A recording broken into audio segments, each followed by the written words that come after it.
말씀을 보도록 하겠습니다. 자, 하나님 말씀을 읽기 위해서 다 같이 일어서서 하나님 말씀 봉독하겠습니다. Would you stand up and to read the word of God, please? 자, 잠언 23장 7절, 열왕기상 4장 29절입니다. 잠언 23장 7절, 열왕기상 4장 29절 말씀 우리 함께 두 구절 봉독하겠습니다. 잠언 23장 7절.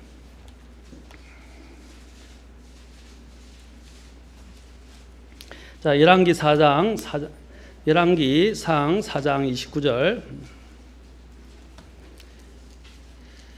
자, 다 찾으셨으면 한 음성으로 봉독하겠습니다. 시작. 그가 자기 마음속으로 생각하듯이 실제도 그러한즉 그가 내게 먹고 마시라 할지라도 그의 마음은 너와 함께하지 아니하느니라. 자, 열왕기상 4장 29절 시작. 하나님께서 솔로몬에게 바닷가의 모래같이 지혜와 명철을 심히 많이 주시고 또 넓은 마음을 주심에. 기도하겠습니다. 하나님 아버지, 오늘 이 시간 또 특별한 이 찬양 예배에 또 주님께서 우리에게 준비하신 말씀을 먼저 듣고 또 말씀 안에 거하면서 또 주님께 대한 사랑을 고백하고 또 주님을 노래할 수 있는 시간이 되도록 도와주십시오. 오늘 이 시간 주님께서 또 성령께서 우리의 마음들을 열어주시고 또 깨닫게 하시고 감동하게 하시고 또 주님 앞에 더 나아가고 또 주님께 경배하는 시간 되도록 인도해 주시옵소서. 또 주재해 주시옵소서. 모든 것을 주님께 의탁하고 감사하며 우리 주 예수님의 귀한 전함을 받들어 기도합나이다. 아멘. 앉으시겠습니다. You may be seated. 자, 제가 이제 우리가 어떤 마음을 가져야 하는가와 관련해서 지난주에 계속해서 말씀을 드렸습니다. 마음은 영적인 전장터라 그랬습니다. 하나님과 사탄과의 큰 싸움이 있는 전장터이므로 무엇보다도 열심을 다해서 하나님의 우리의 마음을 지켜야 한다라고 했습니다. 그래야만이 하나님이 주시는 이 생명의 능력이 또 생명의 근원이 거기서 나오기 때문입니다. 하나님은 마음의 중심을 보시는 분이십니다. 그래서 우리 안에 있는 이 생각의 물길을 항상 잘 틀어야 된다고 말씀을 드렸습니다. 물길을 어디로 트느냐에 따라서 그 물이 가는 길이 달라지듯이, 방향이 달라지듯이 우리의 생각의 방향과 생각의 물길들을 항상 단속하고 그것들을 올바른 길로 터야 한다고 말씀을 드렸습니다. 우리가 하나님을 항상 생각하는 마음, 그 마음만이 우리를 올바로 잡아줄 수 있습니다. 우리의 생각이 어디에 머물고 있고 어떻게 가야 하는지를 우리가 항상 기억해야 합니다. 하나님의 앞에 온전한 그 마음을 두게 될 때에 우리가 평강을 다른 데서 찾는 것이 아니라, 다른 데서 얻을 수 있는 것이 아니라 하나님에게서 오는 거거든요. 그 평안은 이 세상이 주는 평안이 아닙니다. 이사야서 26장 2절 3절에서는 뭐라 했습니까? 자기의 생각을 주님께 고정시킨 자, 여기 보면 whose mind is stayed on thee 해서 바로 그분께 자신의 생각이 머물러 있는 자를 주께서 완전한 perfect peace, 완전한 평강으로 그를 지키시겠다라고 말씀을 하셨어요. 생각이 어떻게 한다고요? 주님께 머물러 있는 자, 주께 고정되어 있는 자를 주께서 완전한 평강으로 그를 지키시겠다고 약속을 하셨습니다. 우리의 생각이 어디를 향하고 있는가 하는 문제는 중요하고 우리의 인생의 방향을 정하는 것과 깊이 연관되어 있고 또 우리가 어떻게 앞으로 살아가야 할 것인가 하는 문제도 직결되어 있다고 할 수 있습니다. 지난번에 그래서 우리가 이제 이런 주님의 마음을 우리가 이런 어떤 마음을 가져야 하는가에서 처음에는 제가 새로워진 마음을 가져야 한다고 그랬습니다. 새로워진 renewed mind. 자, 우리가 새로워진 마음을 가져야 되고 또 그리스도 안에서 두 번째로는 그리스도의 마음을 가져야 한다고 말씀드렸습니다. 그리고 세 번째로는 더 나아가서 이제 깨닫는 마음을, 지혜의 마음을 가져야 된다고 말씀드렸습니다. 이 지혜, 이 세상을 살아가고 분별하고 그것을 이 삶에 적용할 수 있는 그 능력을 지혜라고 말씀드렸습니다. 이 지혜는 사람에게서 나온 것이 아니라 하나님에게서 옵니다. 세상 지혜는 하나님을 찾을 수가 없어요. 하나님을 발견할 수 없어요. 오직 하나님께로부터 오는 지혜를 가질 때에만이 우리가 이 세상을 능가할 수 있고 이 세상을 분별할 수 있습니다. 또한 주님은 더 나아가서 오늘 본문에서 오늘 열왕기상에서 우리가 살펴봤는데 오늘 본문에서 하나님께서는 이제 지혜뿐 아니라 우리가 더 나아가서 깨닫는 마음, 오늘은 깨닫는 마음에 대해서 간단하게 말씀을 드리려고 합니다.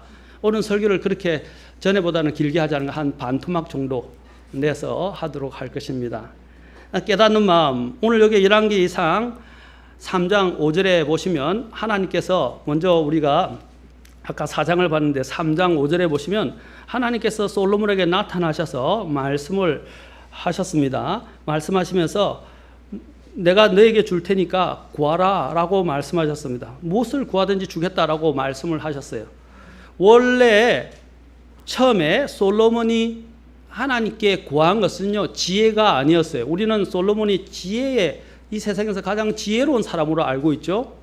근데 솔로몬이 하나님께 구한 것은 지혜가 아니라 뭐였냐면 바로 3장 9절에 주의 백성을 재판하도록 주의 종에게 깨닫는 마음, understanding heart, 바로 깨닫는 마음을 달라고 주님께 요청을 했습니다. 그래서 요청하면서 왜 이 요청을 하게 되었습니까? 수많은 백성들을 재판을 해야 되는데, 재판을 하고 그들을 심판해야 하는데, 이 왕으로서 이것들을 제대로 분별하지 못하면 어떻게 공정하게 또 백성들을 위해서 재판을 할 수 있겠습니까? 그래서 그가 겸손하게 엎드려서 다른 어떤 것도 아니고 정말로 그는 백성을 위하는 마음을 갖고 있었고 또 하나님을 두려워하는 마음으로서 하나님을 대리하는 사람으로서, 그 당시 하나님을 대리하는 사람은 왕, 그 다음에 대언자, 그 다음에 제사장이었습니다. 근데 왕이 바로 하나님을 이제 대리해서 치리하는 사람으로서 그가 가장 필요했던 것이 다른 것들이 아니라 백성을 위한 마음이었어요. 이 백성을 공정하게 하나님의 마음과 하나님의 뜻에 따라서 공정하게 잘 재판하는 문제였습니다. 그래서 그는 이렇게 하나님 앞에 고백합니다. 깨닫는 마음을 주사 내가 좋은 것과 나쁜 것을 분별하게 하옵소서. 이같이 큰 주의 백성을 누가 재판하리까? 라고 하면서 깨닫는 마음을 주님께 구했어요. 그러자 이 깨닫는 마음을 구했는데, 그런데 하나님께서는요, 놀라웠게도 지혜와 이 사물의 이치를 아는 것과 분별력과 판단력 이외에 금권과 권력을 다 주셨어요. 3장 12절에 보면 주님께서 말씀하십니다. 하나님께서 내가 너에게 지혜롭고 깨닫는 마음을 주었은즉. 그가 처음에 뭘 구했죠? 단지 깨닫는 마음을 구했어요. An understanding heart. 그런데 주님께서 뭘 준다고 그랬어요? 지혜롭고 wise. 여기서 wisdom, 바로 지혜까지 하나님께서 주시겠다고 주님께서 덤으로 또 말씀을 하십니다. 그런데 그 덤으로 더 주시겠다고 하실 뿐 아니라 그의 겸손하고 정말로 이 주님 앞에 준비된 바른 마음을 가지고 있어서 하나님은 그러세요. 하나님은 항상 우리 인생에 우리가 하나님 앞에 우리 자신을 낮추고 은혜를 구하면요, 은혜만 주시지 않고 덤으로 다른 거 다 주세요. 믿으십니까? 준비되어 있는 자에게는 하나님의 은혜를 주실 때 풍성하게 주시는 분입니다. 복을 주실 때 더 누리게 주시는 분이십니다. 우리가 개인의 욕구대로 원하는 걸 구하려고 하지 말고 주님 앞에 내려놓고 정말 주님에게 필요한 것이 무엇인지를 알고 주님께 구하기 시작하면 하나님이 다른 것도 덤으로 준단 말입니다.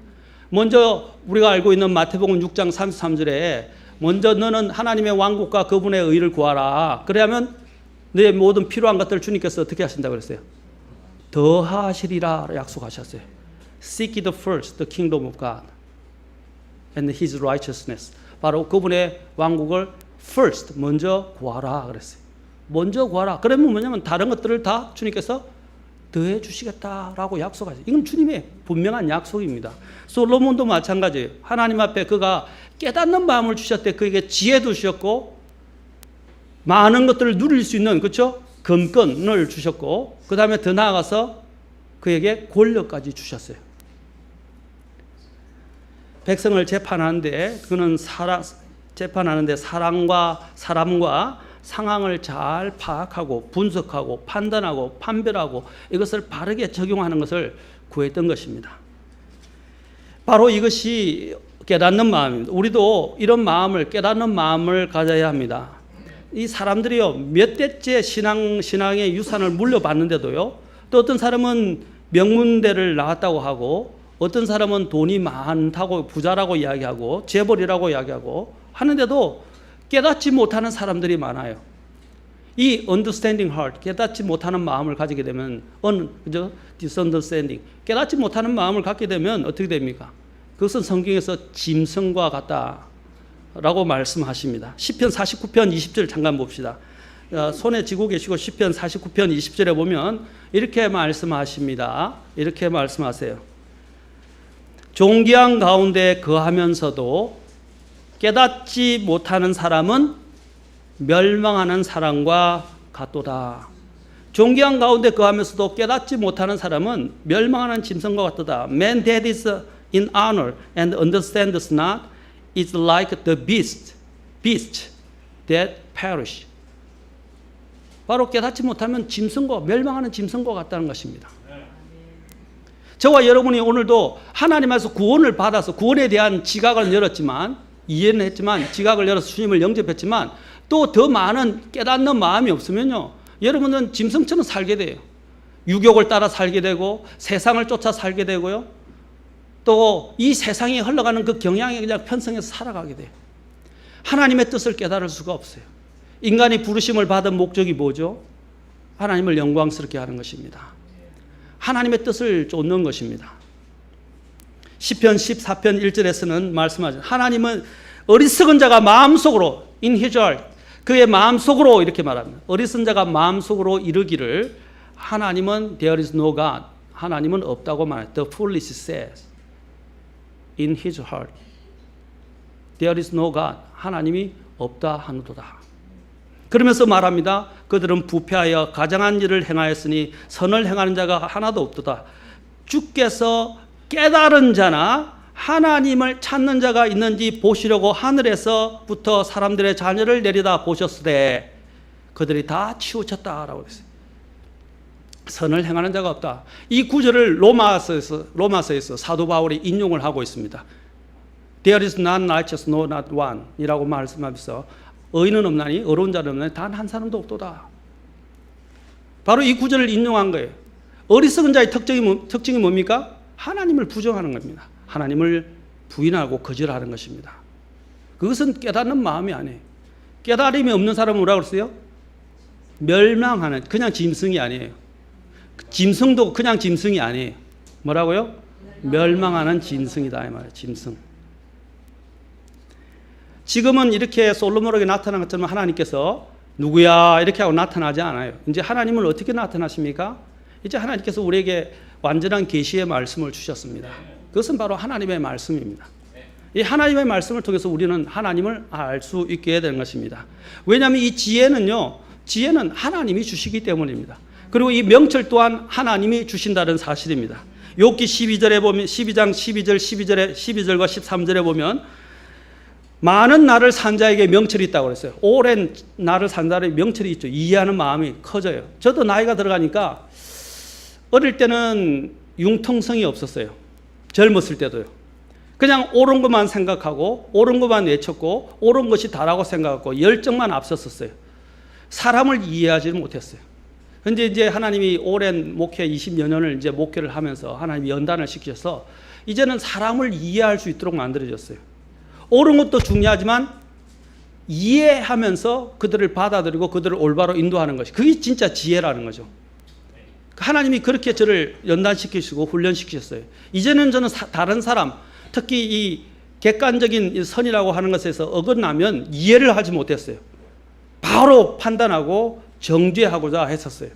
그러나 이제 나이가 들어가면서는 그냥 이것이 단지 여려진 것이 아니라 뭐랄까 좀 더 융통성, 하나님의 기준을 낮추는 건 아니고요. 하나님의 기준은 분명히 두지만 그것을 적용하고 그것을 사람들에게 적용해서 가르치는 면에 있어서는 좀 더 융통성 있게 적용하게 되었다는 것입니다. 그래서 하나님이 가르치기 시작했어요. 그게 왜냐하면 나이가 들어가면서 그런 것들이 생기기 시작합니다. 그래서 저도 나이를 통해서 하나님께서 연수를 통해서 많은 훈련을 통해서 있어 깨닫게 하셨어요. 12장 13절에는 또 이렇게 말합니다. 욥기 지혜와 힘이 그분께 있고 계략과 명철도 그분께 있나니. 명철이 누구에 있다고 되어 있습니까? 하나님께 있다고. 지혜도 하나님께 있다고 말하고 있습니다. 왜냐하면 세상의 지혜로는 하나님을 알 수 없어요. 세상에 이 갖고 있는 똑똑함을 가지고는 하나님의 깊은 것들을 헤아릴 수도 없습니다. 그래서 잠언 2장 2절에서는 내 귀를 지혜에 기울이고 내 마음을 명철에 쏟으라 그랬어요. 명철에 쏟으라 그랬어요. 명철. 이 명철이 바로 모든 것들을 이해하는 능력입니다. 이해해서 그것을 바르게 적용할 수 있는 능력이에요. 그런 올바른 객관은 어디서 오냐면 하나님께 오는 것입니다. 세상의 저울은 다 뭡니까? 세상의 저울은 0점이 안 맞는 저울이에요. 오직 절대적인 저울은 하나님의 말씀입니다. 하나님의 말씀만이 0점이 잡혀 있어요. 보통 우리가 다 0점 잡는다지만 다 기준에서 어긋나요. 세상이 갖고 있는 이 지혜와 명철, 세상에 주는 모든 것들은 다 0점이 안 잡혀 있어요. 그래서 우리가 어디로 가야 됩니까? 우리가 보통 이야기할 때 베프티스트의 특징에 대해서 이야기할 때 이렇게 처음에 이야기합니다. 성경을 제일 첫 번째 침례 성도의 특징에 대해서 말할 때, 특성에 대해서 말할 때 제일 먼저 일어납니다. 성경은 믿음과 실행을 위한 최종 권위 또는 유일 권위다라고 이야기합니다. 유일 권위.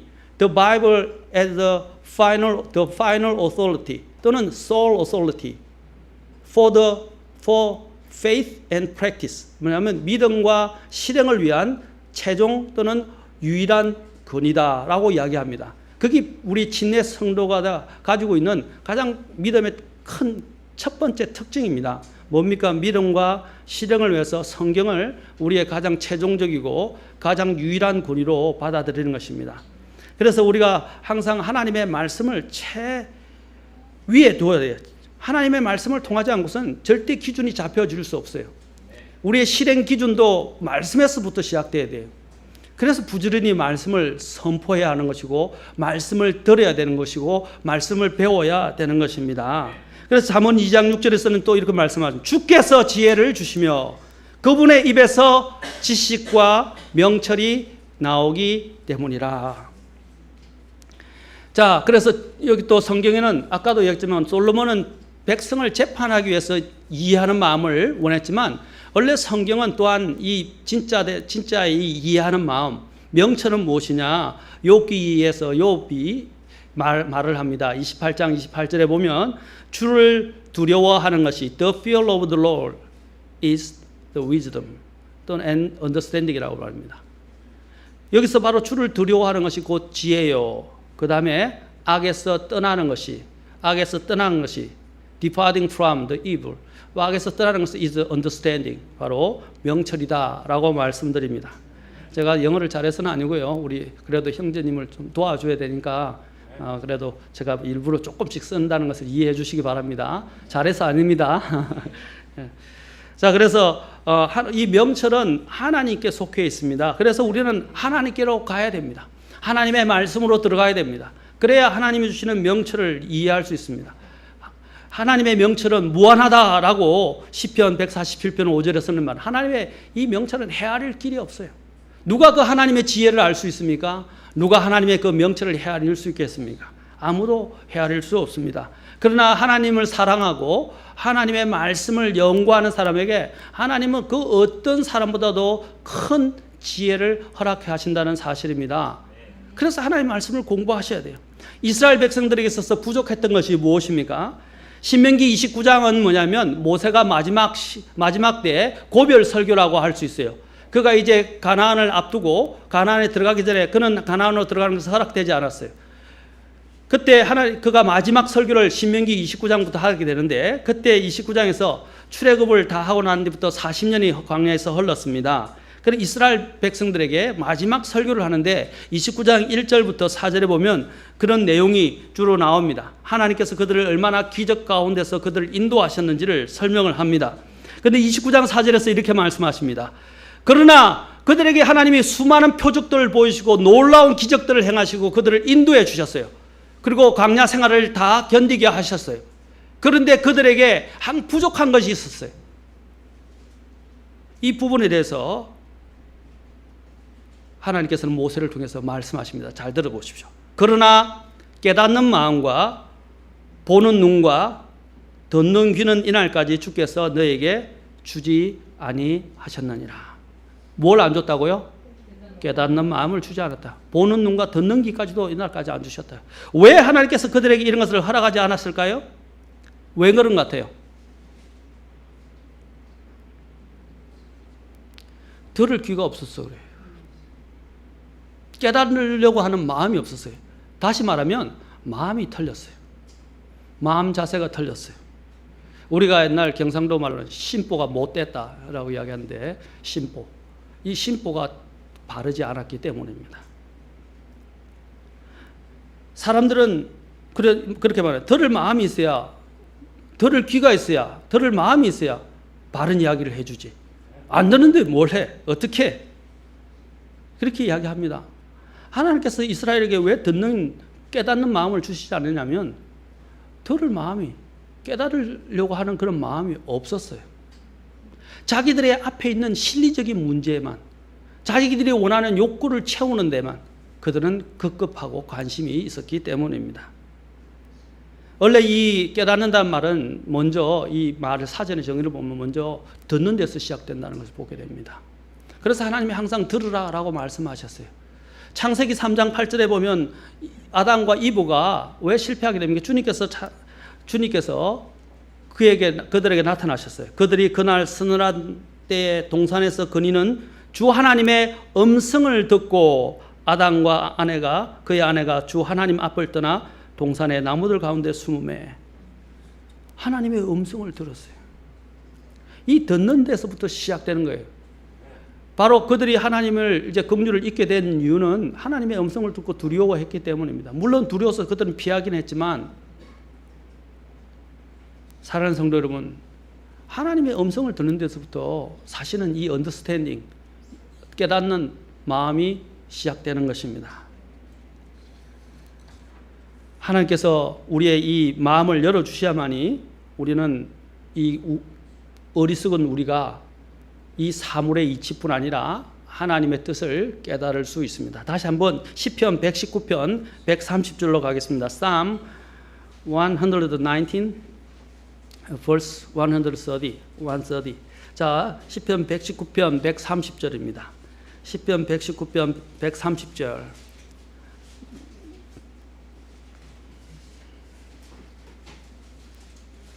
자, 같이 읽겠습니다. 시편 119편 130절. 자, 어떻게 해야 깨닫게 되는지. 자, 명철이라고 여기서는 말되어 있습니다. 자, 명철이라고 되어 있는데 같이 읽겠습니다. 시작. 주의 말씀들이 들어오면 빛을 주며 이 빛이 단순한 자에게 명철을 주나이다. 뭐라고 했어요? 주의 말씀들이 들어오면 빛을 주고 그 빛이 명철을 준다 그랬어요. 단지 enlightenment이라고 하는 우리가 이 단지 깨달음, 이 그냥 이렇게 계몽 정도의 문제가 아니에요. 이 언더스탠딩. 그것을 넘어서는 게 언더스탠딩이에요.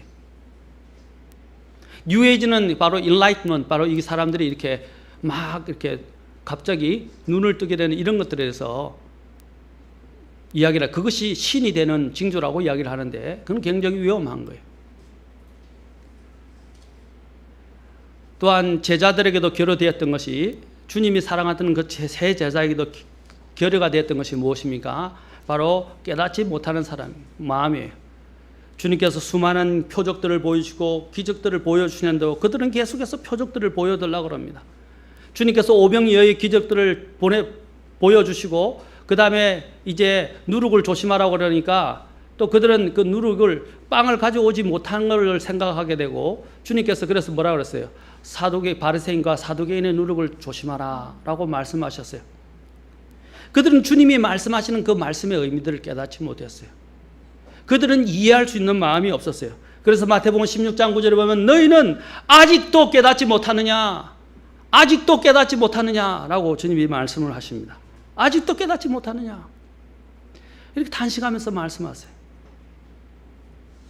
3년 동안 그들은 주님의 놀라운 기적과 이적들을 목격하면서도 깨닫지 못하고 있었습니다. 여전히. 제가 오전에도 설교했지만 베드로가 3년 동안 주님과 동행했지만 그가 어떻게 했어요? 결국엔 주님을 부인했습니다. 부인하게 된 결정적인 요인은 뭐라고 그랬어요? 그 안에 참된 사랑이 하나님의 그 사랑을 제대로 이해하지 못했기 때문입니다. 오늘 또 여기서 보면 이 제자들이 이것을 깨닫지 못한 것은 무엇 때문입니까? 깨닫는 마음이 없었습니다. 그들의 마음에는 온통 세상적인 것이, 자신들의 앞으로 천국 하늘의 하나님의 왕국에 가면 어떻게 해요? 왕국에 가서는 자신들의 위치가 하나님의 자냐 예수님의 우편이냐 이런 문제를 따지고 있고, 서로가 섬김을 받으려 하고 자기 자신들이 어떤 위치에 있게 될 것인가에 대해서만 관심이 있었어요. 그들은 꿈꾸고 이스라엘 백성들이 메시아를 거절하게 된 이유는 무엇입니까? 정치적 메시아를 원했던 것이에요. 그러나 주님은 정치적 메시아로 오시잖아요. 그들의 죄의 문제를 해결해 주는 영적 메시아로 오신 거예요. 앞으로 물론 정치적으로 주님께서 이 땅에 재림하셔서 그분의 왕국을 설립하실 것입니다. 물론 정치적이 될 것입니다. 그러나 그들은 시기와 그런 하나님이 주시는 온전한 목적들을 이해하지 못했기 때문에 예수님을 십자가에 못 박히도록 넘겨주었던 것입니다.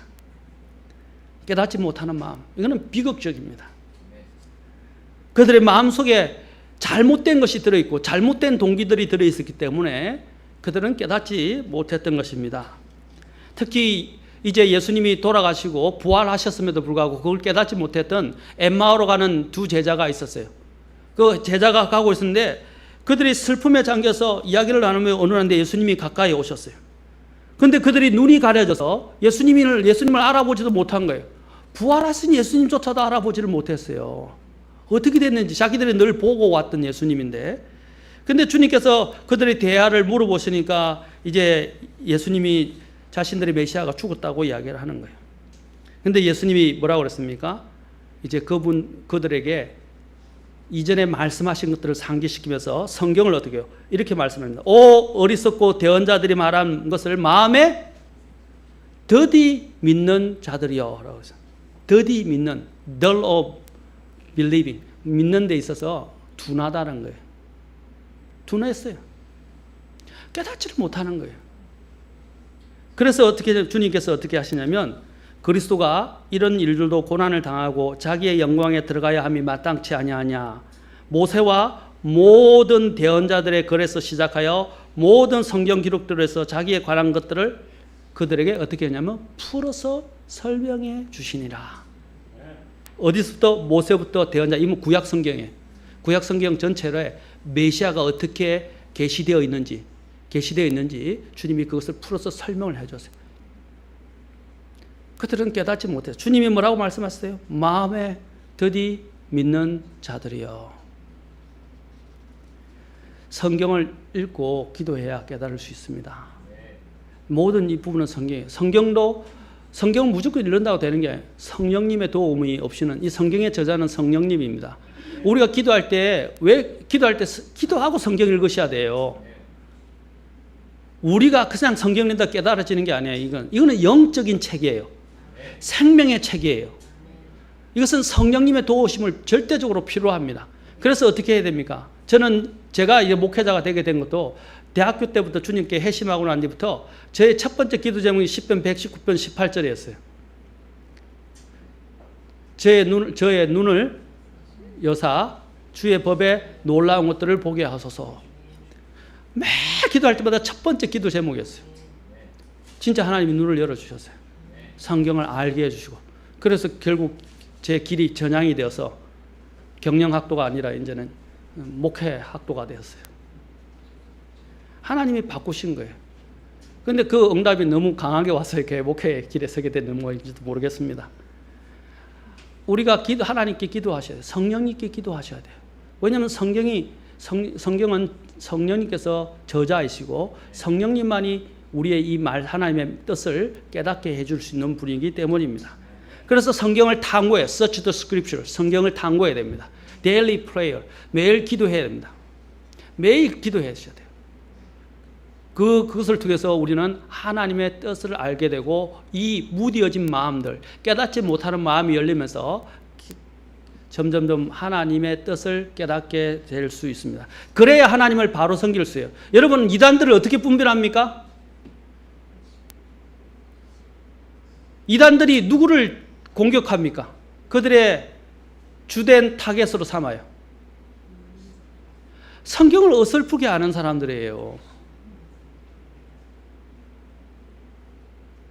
여러분이 진짜를 제대로 배우고 정말로 알면요, 이단들이 여러분 옆에 오죠. 무조건 여러분 오지 못하는 게 아니라 여러분이 갖고 있는 이 성경적 해박한 지식 그리고 안에 있는 그 지혜가 그 이단들을 금방 분별해내요. 제가 전에 말씀드렸죠. 이단들이란 이제 위조 지폐를 분별하는 방법은 위조 지폐를 연구하는 게 아니에요. 진짜 지폐만 공부하면 위조 지폐가 눈에 보여요. 기계보다 더 정확한 게 사람의 이 눈과 손이래요. 감각이래요. 이 감각을 철저하게 훈련시킨단 말입니다. 그래서 위조 지폐 딱 만지만 보면 느낌이 와요. 그리고 위조 지폐를 잠깐만 보면 금방 다 보여요. 이제 더 정밀한 거는 이제 아주 정교하게 위조된 거는 이제 더 자세한 뭐 여러 가지 빛을 통해서나 기기를 통해서 안에 그런 홀로그램을 통해서 물론 분석을 하지만은 어떻게 분석을 합니까? 먼저 이 감각을 통해서 한단 말이에요. 그런 철저한 훈련을 한단 말이에요. 그래서 그들은 탁 오면 딱 알아내요. 누구보다 더 정확하게 알아내요. 거의 뭐 90% 이상이 맞다고 합니다. 마찬가지로 우리가 어떻게 이단을 분별합니까? 하나님 말씀이에요. 이단이 내가 이단이다 하고 오지 않아요. 조금씩 바꿔요, 하나님 말씀을. 그걸 어떻게 분별합니까? 성경을 통해서 말하는 것이죠. 그래서 성경을 탐구하라고 말씀하십니다. 그리고 성경은 또한 교리가 있지, 마귀의 교리가 있고 건전한 하나님의 교리가 있다고 그래 있어요. 이 건전한 교리와 마귀의 교리들을 어떻게 구분해냅니까? 하나님 말씀을 알아야 됩니다. 우리는 이러한 말씀을 구분하는 두 가지 말씀만 읽고 오늘 바로 마치겠습니다. 우리가 이단을 판별할 때 한번 보십시오. 아까도 읽었지만은 주님의 그 말씀을 통해서 빛이 들어가고 빛이 깨닫는 마음을 명철을 준다고 했습니다. 이사야서 8장 20절과 이사야서 8장 20절, 그 다음에 시편 119편 34절만 읽고 마치겠습니다. 이사야서 8장 20절입니다. Isaiah chapter 8 verse 20. 자, 이사야서 8장 20절입니다.